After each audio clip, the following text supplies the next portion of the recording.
이 시간 저희들이 잠언서 16장을 읽었습니다. 잠언서는 서로 이렇게 쭉 연결되어 있는 것이 아니라 한 구절 구절이 서로 독립되어 있고 또 그 구절만 그래서 묵상해도 큰 은혜를 우리가 받게 됩니다. 읽는 중에 우리 가운데 많은 은혜가 있는 줄 압니다. 오늘 말씀 가운데 보면은 지혜로운 자, 그리고 어리석은 자, 그리고 입술의 말, 마음에 있는 것들, 그 모든 것들을 이제 하나님 보시기에 아름다운 것, 그리고 우리가 지혜롭다라고 얘기할 때에는 하나님의 뜻을 행하기에 지혜롭다라는 뜻이거든요. 하나님을 경외하는 것이 지식과 지혜의 근본이 되고, 또 명철함이라고 얘기할 때에는 하나님이 주시는 깨달음을 얘기하고 있는 것이죠. 그래서 오늘날 살아가는 저와 여러분이 이 땅에서 하나님을 경외하고 또 하나님과 동행하는, 겸손하게 동행하는 자로 우리가 설 때 우리는 지혜를 얻고, 또 결국 세상은 말씀대로 움직이기 때문에 말씀의 끝자락에서, 이 세상의 끝자락에서 말씀을 가진 자가 먼저 그 자리에 서서 주님을 만나게 됨을 알게 합니다. 여러분, 오늘 읽은 말씀 몇 가지를 묵상하고요, 기도하는 시간을 갖겠습니다. 1절에 보니까 마음의 경영은 사람에게 있어도 말의 응답은 여호와께로부터 나오느니라 라고 말합니다. 이 경영이다라고 얘기할 때는 이 플랜을 얘기합니다. 계획을 얘기하죠. 마음에 이런저런 계획들을 사람이 갖게 됩니다. 내가 몇 살 때는 이렇게 하고 몇 살 때는 뭐 하고, 우리가 어렸을 때 계획도 많이 짜고 합니다. 근데 여러분, 뒤돌아놓고 보면은 우리가 계획했던 대로 우리 인생이 그렇게 이어지고 지금까지 달려온 것 아니죠. 저도 여기 인천에 올 줄은 진짜 옛날에는 생각도 못했습니다. 어쨌든 사람이 마음 가운데 뭔가를 하겠다라고 계획한다 할지라도, 플랜이 있다 할지라도 결국 우리의 인생의 그 키를 잡고 있는 분은 하나님이시다라고 지금 말씀하고 있습니다. 우리가 아무리 입으로 큰 소리로 말로 외친다고 해도 거기에 대한 응답은 하나님이 주시는 겁니다. 그래서 결국 하나님으로부터 나온다라고 우리는 말하고 있죠. 이 말씀은 말하고 있죠. 그러니까 여러분, 그렇다면 우리는 아무것도 하지 말고 그러면 하나님의 뜻대로 우리 인생이 경영되니까 가만히 있어야 되느냐라고 말하는 이들도 있습니다만은 그렇지 않습니다. 하나님께서 모든 일에 최종적으로 성취를 하신다 그러면은 우리가 뭐 결정한다는 게 무슨 의미가 있느냐라고 우리는 생각할지 모릅니다. 그러나 여러분, 이렇게 말하는 이들은 하나님을 경외하는 자들의 그러한 말이 아닙니다. 왜냐하면 여러분요, 물론 모든 일의 최종 응답은 하나님께 있습니다.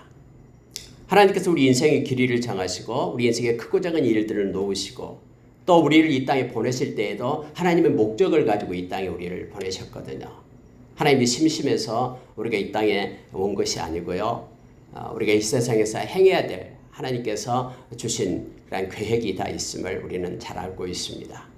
그러면 여러분, 우리의 삶에 여러 선택이 있을 때에 우리가 현명하게 결정해야 될 책임이 저와 여러분께 있다는 것을 성경은 가르쳐주죠. 심지어 여러분, 만약에 우리 마음의 결정대로 자유의지를 가지고 행하는 것에 대해서 하나님이 싫어했다 그러면은 저와 여러분은 이 땅에 처음부터 애초부터 로봇으로 만들어가지고 절대 하나님께 순종하는 자로 그렇게 삼았겠죠. 그러나 하나님이 원하시는 것은 우리가 우리의 중심을 가지고, 마음을 가지고 하나님을 경외하고 하나님의 말씀을 순종하는 자로 서기를 원하시는 거예요. 억지로가 아니라. 심지어 여러분, 하나님께서 선악과 열매를 따먹지 말라라고 명령할 때에는 그 선악과 열매를, 하나님의 말씀을 거부하고 따먹을 수 있는 자유의지까지도 아담과 하와에게 하나님은 허락해 주셨잖아요. 그래서 그들을 갖다가 어떤 로봇으로 만들지 않고 마음을 가지고 하나님의 말씀을 섬기는 그런 자유의지를 가지고 행하도록 그렇게 하셨음을 우리는 기억을 해야 됩니다. 그러면 여러분, 여기서 중요한 것이 있는데요, 최종적인 성취가 하나님의 손에 달렸다라는 것이 중요한 의미를 갖고 있어요. 왜냐하면요, 여러분, 하나님을 의지하는 사람들은 이 말씀이 큰 위로가 됩니다. 우리의 연약함을 너무나 잘 알고 있기 때문에 그렇습니다.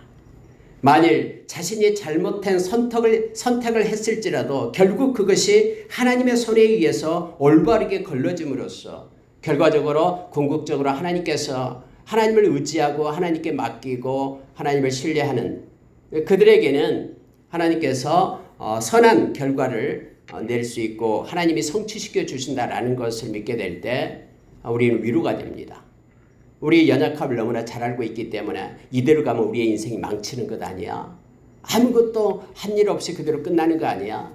허망한 인생 살고 하나님 앞에 부끄러운 구원 받는 거 아니냐. 이렇게 우리가 생각하면서 갈 수 있잖아요. 그러나 여러분, 하나님께서 모든 것의 결과를 선하게 인도하신다라는 것을 우리가 기억할 때 우리 하나님께 전적으로 맡길 수 있고요. 자기 자신의 부족함을 의지하지 않고 또 하나님이 주신 그런 말씀을 붙잡고 우리가 나아갈 수 있는 힘을 얻게 됩니다.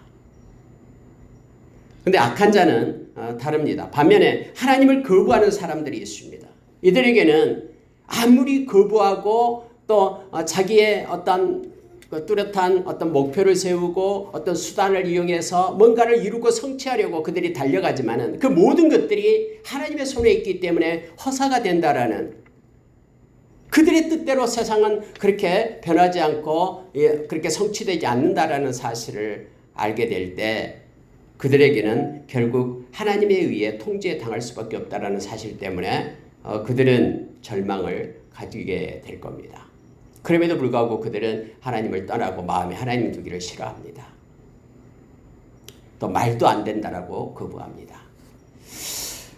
우리가 여러분 로마서 1장 27절의 말씀처럼 마음에 하나님을 두기를 싫어하는 사람들의 그 모습들을 우리는 잘 알고 있습니다. 아무리 하나님께서 이렇게 살면은 너희들은 사형에 해당된다. 죄의 값이 이제는 죽음이다라고 하나님이 정한 것을 알고도 스스로 그러한 죄악된 삶을 보라는 듯이 그렇게 행할 뿐만 아니라 그렇게 악한 삶을 사는 자들을 또 박수치면서 기뻐하고 함께 하는 것을 우리는 너무나 잘 알고 있습니다. 왜요? 그들은 하나님의 존재를 믿지 않기 때문에 그렇습니다. 그러나 여러분, 우리는 이 말씀을 믿습니다. 결국 하나님께서 선하시게 우리를 인도하실 것입니다. 로마서 8장에서 우리가 잘 알고 있습니다. 29절 30절에서 세상이 창조되기 전부터 하나님은 저와 여러분을 이렇게 정하셨습니다. 우리를 아셨습니다. 그리고 정하셨어요. 하나님의 자녀로 정했습니다. 그리고 예수님의 형상을 본받게 하기 위하여 그렇게 정하고 나서 지금 이 시간에 저와 여러분, 이 시대에 저와 여러분을 하나님의 자녀로 부르셨고요. 하나님께서는 예수 그리스도의 보혈로 의로운 자로 우리를 그렇게 정했습니다. 여기셨습니다. 그리고 하나님 우리를 견인해 가십니다. 때로는 어려운 가운데도 있고 때로는 즐거운 가운데도 있고 이 땅에서는 훈련소입니다. 그래서 이 땅에서 하나님의 백성으로 온전하게 그렇게 회복되고 또 새로워지고 이렇게 세워서 점점점 하나님의 자녀로서의 영화를 누리게끔 하나님이 끌고 갈 겁니다. 우리는 때로는 여러분 우리 자신을 보면서 이런 모습을, 연약한 모습으로 어떻게 우리가 하나님께 영광을 돌릴 수 있을까라고 생각할 줄 모릅니다. 그러나 하나님을, 우리 자신을 믿는 게 아니라 하나님을 믿습니다. 하나님께서 말씀으로 우리를 그렇게 성숙해 가게끔 또 영화롭게 하게끔 이끄시고 있다라는 것을 우리는 기억하기를 원합니다. 그래서 하나님께 맡기는 삶을 살기를 원합니다. 여러분 2절에 보니까 이렇게 되어 있어요. 사람의 행위가 자기 보기에는 모두 깨끗하여도 여호와는 심령을 감찰하시느니라. 여기서 중요한 단어가 있는데 자기 보기에는 이거예요. 자기 보기에는, 자기 생각에는, 자기 보기에는. 그래서 다 사람마다 자기 주장을 가지고 살고 있죠. 그런데 여러분 그게 옳다라고 가는 길이 결국은 하나님의 잣대에 의하면 옳은 것이 아니다라고 말하고 있는 것입니다. 사람의 행위는 자기가 보기에는 깨끗하게 보일지 모르지만은 하나님은 심령을 살핀다라고 말씀하고 있죠. 여기서 여러분 이 심령을 살핀다라는 것은, 감찰하고 계신다라는 것은 모티브를 얘기합니다. NIV에서는 그래서 모티브를 씁니다. 다시 말하면 동기와 의도를 하나님은 살핍니다. 사람은 어떤 자기 악한 생각으로 때로는 어떤 자기의 계획된 생각을 가지고 뭔가를 했어요. 근데 사람은 몰라요. 다른 사람은 몰라요. 왜냐하면 자기 마음에만 있기 때문에. 근데 보니까 놀라운 결과가, 놀랍게 선한 결과가 났다라는 거예요. 그러면은 마치 자기는 그렇게 의도하지 않았습니다만 선한 결과가 났으면은 그것이 자기의 몫으로, 자기의 영광으로 취하는 경우가 있습니다. 그러나 하나님은 그거 네 거 아니다라고 말합니다. 왜냐하면은 하나님은 너의 의도와 동기를 알고 있기 때문이다라고 가르쳐 줍니다. 그래서 여러분, 자기 보기에는 모두가 다 깨끗하고 아무도 모른다고 생각하지만은, 그러나 하나님은 우리의 심령을 감찰하시고 동기와 의도와 목적을 다 알고 계십니다. 바울 사도가 이제 예루살렘으로 3차 전도여행을 마치고 올라오죠. 많은 믿음의 동역자들이 올라가지 말라고 합니다. 올라가면 성령님이 가르쳐줬다라는 거예요. 너는 이렇게 붙잡히게 될 거고 옥에 갇히게 될 거다. 심지어 아가보 선지자는 이 바울의 이 허리끈을 갖다 풀어가지고 자기 손을 동여매면서 바로 이 끈의 주인이 이렇게 될 거다 라고까지 퍼포먼스를 했습니다. 그런데도 여러분, 바울은 올라가죠. 그리고 여러분, 올라가서 일주일 후에 옥에 갇히게 됩니다. 그를 막 돌팔매질을 하고 죽이려고 하면서 막 사람들이 그 성전에서 빼내가지고 막 쫓아올 때 천부장이 그를 구해주잖아요. 그럴 때 천부장이 말합니다. 내가 저들에게 할 말이 있다. 그래서 여러분, 이렇게 높은 곳에서 자기를 향하여 막 야유하면서 오는 사람들을 향하여 자기가 만난 예수님을 말하기 시작하는 거예요. 다메섹 도상에서 내가 만났던 그 예수님 하면서 말할 때에 그들이 막 다시 돌로 치려고 하죠. 예수 그리스도가 살아있다고 말하니까요. 그때 다시 천부장이 이렇게 데리고 감옥에 갑니다. 가이사랴 감옥에서 2년 동안 있게 됐죠. 근데 여러분, 그때 감옥에 있을 때에 우리 주님이 찾아와요. 바울 사도에게. 그러니까 하는 말이 있습니다. 네가 예루살렘에서 나를 전했던 것처럼 로마에 가서도 네가 나를 전해야 되리라 라고 말합니다. 바울 사도가 예루살렘에서 자기에게 막 돌판매질하면서 이렇게 쫓아오는 이들에게 예수 그리스도를 전했는데요, 다 전하지도 못하고 그가 도리어 죽게 되었으니까 이렇게 천부장이 그를 끌고 감옥으로 갔잖아요.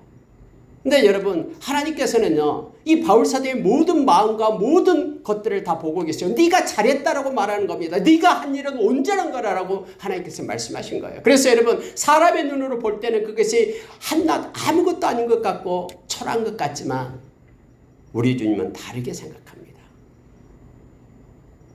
아무것도 아니고 시시한 것 같지만은 우리 주님은 너무너무 보배롭고 존귀하게 우리를 받아들이고 우리의 마음의 동기와 의도를 다 알고 계시는 분이 주님의 영광을 위하여 행한 모든 것들, 주님께 예배하기 위하여 행한 모든 것들은 주님이 귀하고 존귀하게 보심을 알게 합니다. 네가 나를 위하여 예루살렘에서 잘했다라는 거예요. 그런 마음을 가지고 동기를 가지고 네가 로마에 가서도 나를 전해야 되겠다라고 주님께서 말씀하고 계시는 겁니다. 여러분, 우리는 우리 보기에가 아니라 주님 보기에로 바꿔야 됩니다. 사람 보기에가 아니라 우리 주님 보기에 아름다운 자가 되어야 됩니다. 그래서 세상은 점점점 자기중심으로 간다고 하잖아요. 디모데후서 3장 1절 5절에 보면은 자기를 사랑하고가 가장 먼저 나옵니다. 그래서 자기 중심으로 모든 것들을 다 행하게 되죠. 서운하기도 하고 또 이것을 가지고 정죄하고 판단하고 자기 눈으로요. 근데 하나님의 백성들은 자기는 죽고 내 안에 그리스도가 사는 것이 믿음이다라고 우리에게 갈라디아서 2장 20절을 가르쳐주면서 우리에게 자기의 눈이 아닌 말씀의 눈을 가지고 살게끔, 자기의 눈이 아닌 하나님의 눈을 가지고 살게끔 우리에게 요청합니다. 여러분, 그래서 하나님께서 우리의 마음과 심령을 감찰하시기 때문에 그랬습니다. 그래서 천국에 가면 그래서 놀라운 일들이 있다고 하잖아요. 막 세상에서 그 사람 이름만 말하면 막 그 유명한 신령한 사람, 그 정직한 사람 하면서 막 칭찬했던, 다른 사람 다 알고 있는 그런 사람의 이름은 보이지 않고 이름 없이 빛도 없이 저 외진 곳에서 그렇게 생활했던 그 사람이 존귀함을 받고 있는, 칭찬받고 있는 그런 놀라운 일들이 있게 됩니다. 엘리야가 그렇게 이세벨에게 쫓겨가면서 이제는 족합니다 하면서 노덴나무 아래에서 이제 생명을 거두어달라고 요청했을 때 하나님께서는 아니다, 아직 더 할 일이 있다면서 떡과 물을 주고 또 이렇게 호렙산까지 이끌잖아요. 그러면서 하나님께서 그에게 말합니다. 바알에게 무릎 꿇지 않는 7,000명이 있다라고 말합니다. 사람의 눈에는 보이지 않지만 너 혼자 있는 것 같지만 지금 나의 눈에는 나에게 신실한 이러한 나의 종들이 있단다 하면서 하나님께서 말하고 있는 것입니다. 오늘날도 동일합니다. 세상에 곳곳 막 이름 있고 힘 있는 사람이 있지만 사람한테는요. 그러나 하나님의 눈에는 묵묵히 엎드려서 그렇게 진실되게 하나님을 섬기는 하나님의 종들이 있음을 성경은 가르쳐 줍니다. 하나님의 눈이 중요합니다. 오늘 그래서 하나님 우리의 심령을 감찰하시는 하나님을 우리가 기억하기를 원합니다. 자, 3절 보세요. 너의 행사를 여호와께 맡기라. 그리하면 네가 경영하는 것이 이루어지리라. 이 너의 행사를 여호와께 맡기라 라고 말합니다. 그래서 여러분 지혜로운 자는 하나님께 맡깁니다. 그래서 행사라고 얘기할 때는요. 무슨 큰 행사만 하나님 큰 일은 하나님이 하시고 적은 일은 내가 하겠습니다. 이게 아니에요. 이 너의 행사라고 말할 때는 무슨 뜻이냐면 너가 할 수 있는 것은 무엇이든지 이런 뜻이에요. Whatever you do 이거예요. 네가 할 수 있는 것은 무엇이든지 하나님께 맡겨라.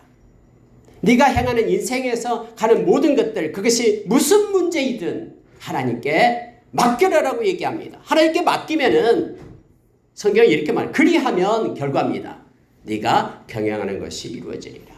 하나님의 방법으로 이루시고 성취한다라고 말합니다. 성취하신다라고 말합니다. 그렇게 안 될 것 같아도 하나님께 맡기면은 하나님의 방법은 무궁무진합니다. 우리의 지각을 뛰어넘습니다. 그래서 하나님이 이루심을 합니다. 제발 맡겨놓고 찾아오지 마십시오. 여러분의 근심도 염려도 맡기십시오. 두려움도 의심도 하나님께 맡기십시오. 원수 갚는 일도 맡기십시오. 하나님은 귀찮아하지 않습니다. 하나님은 하나님께 맡기는 것이 믿음이고 하나님을 의뢰하는 것이 하나님에게는 큰 영광과 기쁨이 됨을 성경 우리에게 가르쳐 줍니다. 그러면은 하나님 보시기에 가장 아름다운 것들로 우리의 인생을 빚어 가질 것입니다.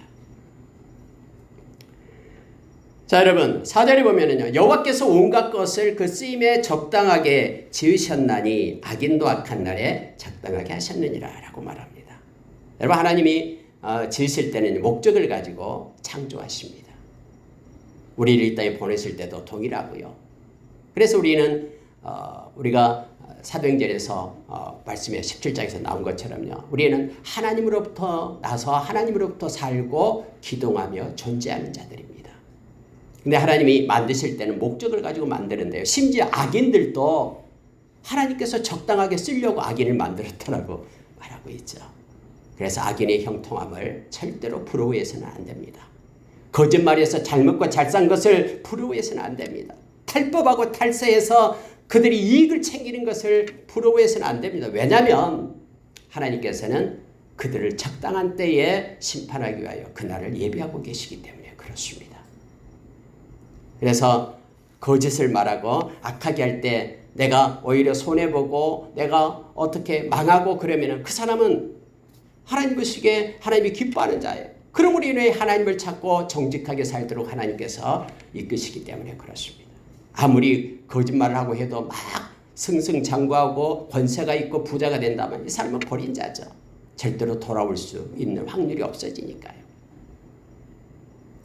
그래서 여러분 악인도 악한 날에 적당하게 하셨다. 이렇게 성경은 말해주고 있습니다. 여러분 6절에 내려가면요. 인자와 진리가 나옵니다. 그래서 여러분 인자와 진리는 아주 중요합니다. 성경에서 인자라 그러면 헤세드를 얘기하고요. 또 진리다 그러면 에메트를 얘기합니다. 이 두 가지는 언제나 같이 짝으로 붙어 다녀요. 신약에서 말하면은 요한복음 1장에 나오는 그런 은혜와 진리와 같은 은혜가 바로 이 인자를 말하고요. 진리는 이 진리를 얘기하고 있는 것이죠. 그럼 보십시오.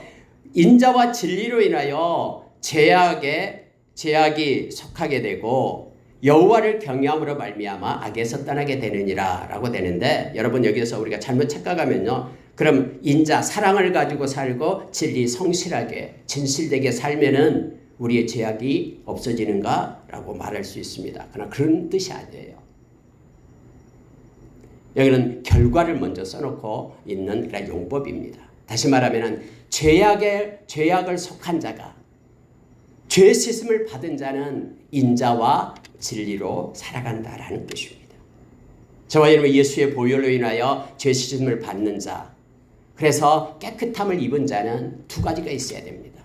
하나는 하나님에 대한 인자심, 즉 하나님의 마음을 가져야 되고요.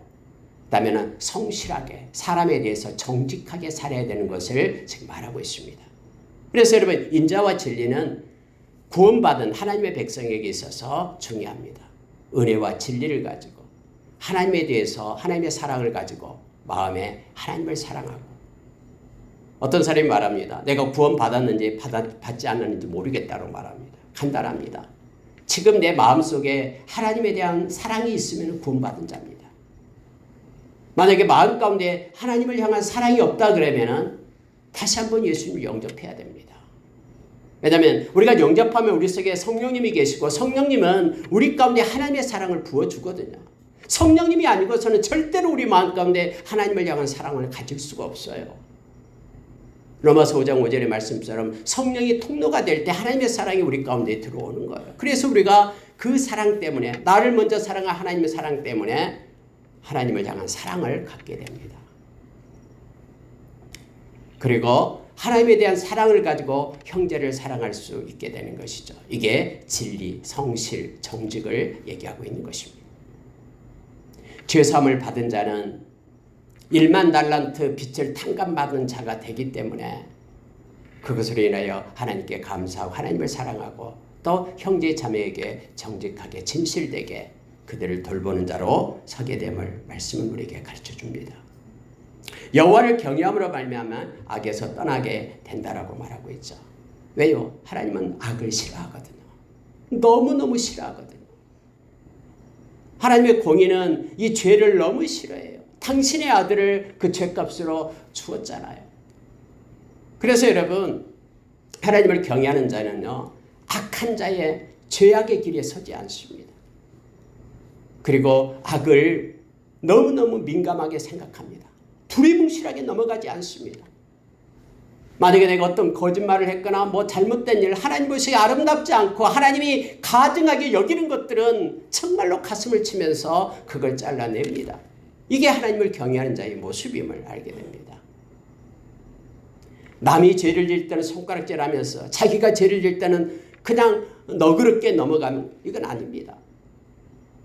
오히려 남이 죄를 지을 때는 그를 불쌍히 여기면서 자기 자신을 돌아봐야 되고, 자기가 죄악 가운데 있을 때는 가슴을 치면서 세리처럼 하나님 앞에 엎드려 하나님 앞에 용서를 구해야 됩니다. 왜요? 하나님이 너무너무 싫어하거든요. 11절로 내려가겠습니다. 공평한 저울과 접시 저울은, 그러니까 공평한 저울, 공평한 접시 저울은 이런 뜻이죠. 하나님의 것이에요. 주머니 속에 저울추도 다 그가 지으신 것이니라. 여러분, 이게 무슨 뜻이에요? 정직하라라는 거죠. 호주머니 속에 2개의 추를 넣고 다니지 말라라는 거예요. 자기에게 유리한 때는 가벼운 추 꺼내고 불리할 때는 무거운 추 꺼내가지고 이걸 자기에 유익하게끔 사용하지 말라라고 얘기합니다. 저울도 마찬가지예요. 정확한 저울을 가지고 사용해라. 이건 하나님이 보고 계신다라고 말하는 거죠. 정직을 얘기합니다.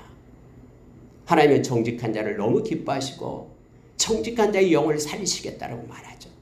정직은 우리의 신앙의 고백입니다. 그래서 예수 믿는 저와 여러분은 정직해야 됩니다.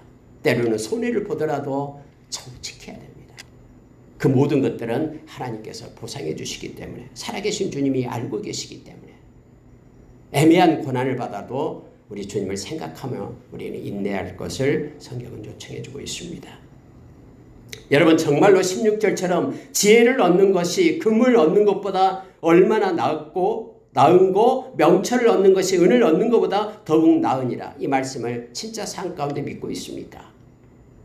당연하죠, 여러분. 지혜와 지식, 명철, 이것은 돈으로 살 수 없는 것들이 너무나 많다라는 우리는 잘 압니다.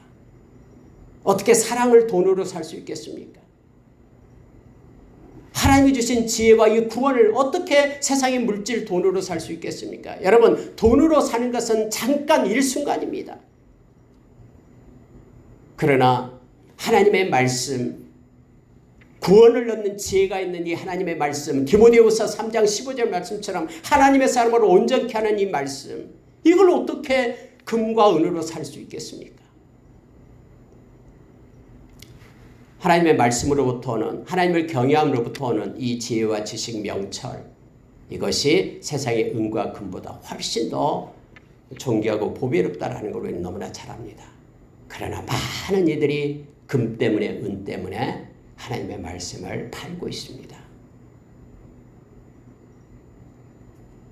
앞으로 여러분 어쩌면 무서운 시대가 올지도 모릅니다.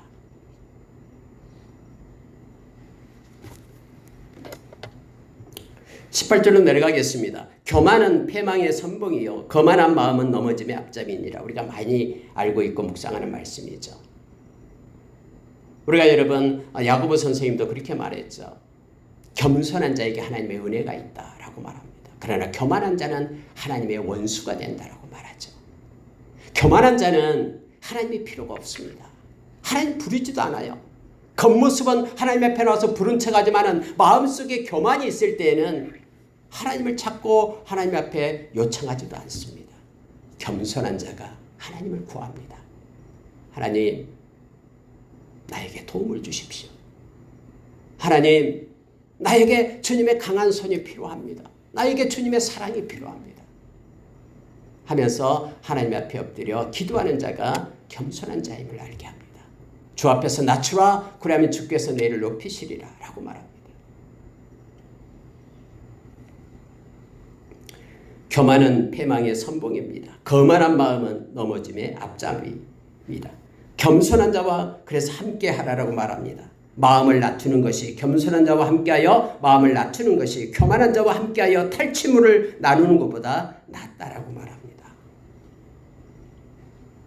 여러분, 우리가 디모데후서 2장 22절에 보면은 정욕을 따라 젊은 정욕을 따라 살지 말고 깨끗한 마음으로 주를 부르는 자들과 함께해라. 그와 함께 의와 믿음과 사랑과 화평을 쫓으라라고 바울사도가 디모데에게 말하는 내용이 나오죠. 여러분, 겸손한 자와 함께 하십시오. 마음이 깨끗한 자와 함께 하십시오. 거만한 마음, 죄된 마음 버리고 함께 행할 것을 요청합니다. 여기서도 여러분, 겸손한 자와 함께 마음을 낮추는 것이 교만한 자와 함께 탈취물을 나눈 것보다 더 낫다라고 말합니다. 아무리 물질적인 부가 있다고 해도 그가 교만한 자이면은 하나님의 심판이 있고 하나님의 때가 있음을, 심판의 때가 있음을 성경은 말해주죠. 왜냐하면 하나님이 원수가 되고 하나님이 꺾으니까 함께 있다 같이 꺾으죠. 겸손한 자와 함께 했을 때 하나님의 은혜를 입게 됨을 성경은 말합니다. 여러분, 그럼 어떻게 겸손해질 수가 있습니까? 겸손한 자는 말씀을 붙들고 사는 이들이죠. 말씀이 아니면은 마음을 다스릴 수가 없기 때문에 그렇습니다. 자, 여러분 20절 보십시오. 삼가 말씀에 주의하는 자는 좋은 것을 얻나니 여호와를 의지하는 자는 복이 있느니라. 위에 겸손한 자와 교만한 자가 나오고요. 여기서 또 삼가 말씀에 주의하는 자 이렇게 나옵니다. 교만한 자는 말씀을 버려요. 그러나 겸손한 자는 삼가, 주의하면서 이런 뜻이죠. 신중하면서 말씀에 주의합니다. 말씀의 거울 앞에 자기 자신을 세우고 말씀을 묵상하면서 신중하고 단정하고 절제된 삶을 살아가는 자가 지혜로운 자고, 여기서 말하는 말씀에 주의하는 자, 그는 하나님으로부터 좋은 것을 얻는다라고 말합니다. 말씀에 약속된 것을 얻게 되기 때문에 그렇습니다. 여호와를 의지하는 자가 복을 얻습니다. 사람을 의지하고 사람을 두려워하면 반드시 올무에 걸리지만 하나님을 의지하는 자는 안전하다라고 잠언서 29장 25절에서 가르쳐주고 있죠. 정말로 하나님은 살아계시기 때문에 그렇습니다. 자, 여러분 24절 보십시오. 선한 말은 꿀송이 같아서 마음에 달고 뼈에 양약이 되느니라. 사람의 마음에 우리가 잠언을 읽다 보면 이 언어에 대한 얘기가 많이 나오잖아요. 어떤 말은 다른 사람의 마음을 금이 가게 하고 아프게 합니다. 그리고 그 말이 없어지지 않아요. 그것 때문에 이렇게 말은 씨앗이 되어 열매를 맺게 되죠. 하나님의 백성은 에베소서 4장에서 말씀한 것처럼 은혜의 말, 감사의 말, 정직한 말을 할 것을 요청합니다. 부끄러운 말, 미천한 말 하지 말 것을 말해주고 있죠. 거짓말 특히 하지 말 것을 말합니다. 꿀송이처럼 상대방의 마음을 포근하게 하고 위로하는 그런 말을, 또 뼈에 양약이 되는 힘을 얻는 말을 저와 여러분이 하기를 원합니다. 다시 한번 얘기합니다. 자, 25절에 어떤 길은 사람 보기에 바르나 필경은 사망의 길이니라. 이거 여러분 반복해서 나와요. 앞에 우리가 잠언서 14장 12절에도 동일한 말씀이 나오죠. 사람 보기에가 언제나 강조되어 있어요. 옳은 길인 줄 알고 이 길로 가는데 결국 가보니까 사망의 길이다라는 거예요. 그래서 여러분, 우리가 우리 자신의 판단도 믿을 수 없습니다. 말씀이 중거점이 돼야 됩니다. 아무리 내 생각이 옳다고 그래도 말씀이 아니다 그러면 내 생각을 내려놔야 됩니다. 말씀이 우리의 감정보다 앞서야 됩니다. 내 마음이 항상 이쪽으로 쏠리고 있다고 해도 말씀이 아니다고 멈춰라 그러면 멈춰서야 됩니다. 그래서 여러분, 우리 보기에가 아니라 하나님 보기에, 말씀의 눈을 떠서 말씀이 보기에 이렇게 우리의 삶을 바꿔나가는 저와 여러분 되기를 원합니다. 말씀을 마치겠습니다. 27절부터 이제 33절까지 말씀을 쭉 보면은요, 동일한 것이 나오고 있어요. 불량한 자가 나옵니다. 패역한 자가 나오고, 말쟁이가 나오고, 강포한 사람이 나오고, 그리고 눈짓하는 자가 나오고, 패역한 일을 도모하는 자가 나오고요. 이런 사람들이 나오죠. 동일한 이렇게 문법적 표현, 형식적 표현이 동일한 비슷비슷한 말을 갖다가 반복해서 씀으로써 강조하기 위함임을 알게 합니다. 다시 말하면 어리석은 자를 나타낼 때 쓰는 표현들입니다. 불량한 자는 악을 꾀합니다. 마치 입에 불처럼 맹렬하게 악을 꾀합니다. 패역한 자는, 이 패역하다 할 때는 마음이 굽은 자다라는 거예요. 마음이 이렇게 굽어져 있습니다. 그래서 이 패역하는 자는요, 늘 어디를 가든 이렇게 갈고리가 있기 때문에, 굽어져 있기 때문에 말다툼을 일으킵니다. 말쟁이다라는 것은 여러 가지 말을 많이 하는 사람을 할 뿐만 아니라 누추하고 어리석은 말을 하는 이들을 말합니다. 외설적인 말을 막 입에 담는 이들을 얘기하죠. 말쟁이를 말합니다. 그 말 때문에 사람을 이간질시키고 분열시키는 말을 합니다. 강포한 사람, 그리고 눈짓하는 자라고 얘기할 때는 악을 도모하기 위하여 은밀하게 눈짓을 주고받으면서 누군가를 희생양으로 삼는 일을 얘기하고 있습니다. 여기서 여러분, 패역한 일을 도모하며 입술을 닫는 자는 악한 일을 이루느니라 해서 입술을 닫는다라는 것이 무슨 의미냐면, 언어적으로 보면은 입술을 깨물다라는 뜻입니다. 뭔가 그 마음의 그 강한 그런 결심, 악을 행하기 위한 강한 결심을 하는 표현이 바로 입술을 닫는다 이렇게 써요. 이 사람은 결국 이 일을 저지릅니다. 마음이 약한 사람은 또 악한 일, 무서운 일 못하잖아요. 그러나 입술을 깨물고 뭔가 도모하는 자는 그런 악한 일을 이루게 된다라고 말하고 있습니다. 다 여러분, 지혜 없는 자, 어리석은 자를 얘기하고 말씀이 없는 자를 지금 나타내는 모습들입니다. 근데 여러분, 저와 여러분은 32절, 33절 이렇게 지혜를 가진 자로 설 것을 요청하고 있습니다.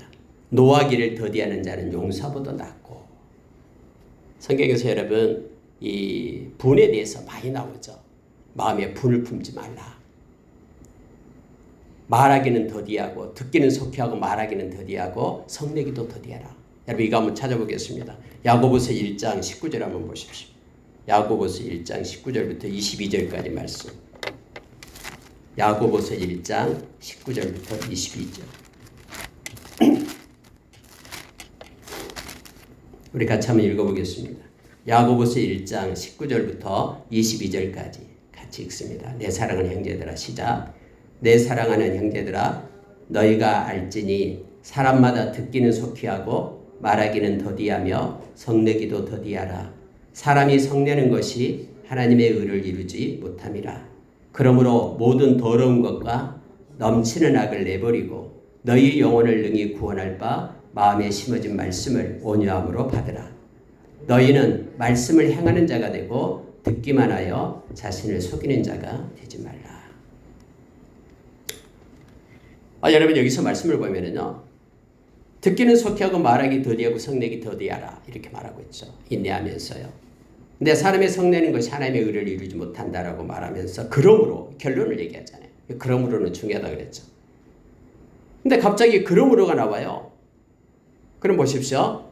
더러운 것 넘치는 악을 내버리고 너희 영혼을 능히 구원할 바 마음에 심어진 말씀을 온유함으로 받으라. 갑자기 말씀을 받으라 라고 나와요. 그러니까 말하기 더디하고 듣기는 속히 하고 성내기도 더디하라. 그렇게 하려면, 성내기를 더디하려면 말씀이 있어야 된다고 말하는 거예요. 그래서 마음에 심어진 이 말씀을 온유함으로 받으라라는 거예요. 그래서 말씀을 행하는 자가 되고 듣기만 하여 자신을 속이는 자가 되지 말라. 말씀을 행할 때에 말씀을 따라 행하라라는 거예요. 자기의 분노를 따라, 감정을 따라 행하는 것이 아니라 화를 따라 행하는 것이 아니라, 화를 따라 행하는 것, 마음의 그러한 이 감정, 분노를 따라 행하면 하나님의 의를 이루지 못한다라는 거예요. 그리고 하나님의 의를 이루는 것은 뭘 따라 행할 때에? 말씀을 따라 행할 때에 하나님의 의를 이룬다라고 말합니다. 결국은 여러분, 말씀을 따라 행하는 것이 지혜로운 자고요. 또 말씀을 따라 행할 때에 하나님의 의를 이룰 수 있다라는 것을 성경은 가르쳐주고 있는 것이죠. 말씀을 마치겠습니다. 노하기를 더디하는 자는 용사보다 낫습니다. 그리고 자기의 마음을 다스리는 자는 성을 빼앗는 것보다 낫다. 노하기를 더디하다, 마음을 다스리다, 다 분노와 연관되어 있습니다. 말씀으로 우리의 분노를 다스리기를 원합니다. 우리의 감정, 분노를 따라서 가는 것이 아니라 멈추고 말씀을 따라서 하는 저와 여러분이 되기를 원합니다. 그리고 말씀만이 이 모든 것들을 해결해 줄 수 있음을 성경은 가르쳐줍니다. 말씀이 지혜가 되기 때문에 그렇습니다.